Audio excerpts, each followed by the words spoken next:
శాంతియుతంగా ప్రజాస్వామ్యయుతంగా నిరసన కార్యక్రమాలు చేస్తూ ఉంటే మరి వాళ్ళ పోలీసులు వచ్చి మా నిరసన కార్యక్రమాలు నడుపుతా ఉన్నారు.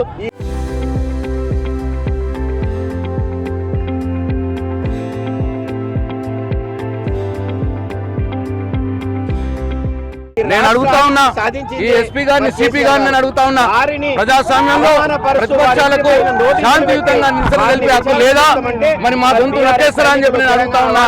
మరి అధికారంలో లేనప్పుడు రేవంత్ రెడ్డి అనేక సార్లు అన్నాడు ప్రజాస్వామ్యం అన్నాడు, ధర్నాలు చేసి హక్కు ఉండాలన్నాడు. మరి ఇవాళ ఆయన ఇచ్చిన మాట ఏమైంది?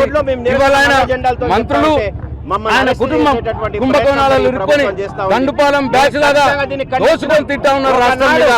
దాన్ని మేము అడిగితే ఇవాళ మా మీద పోలీసులను పెట్టి మా మీద కేసులు పెట్టిస్తా ఉన్నారు.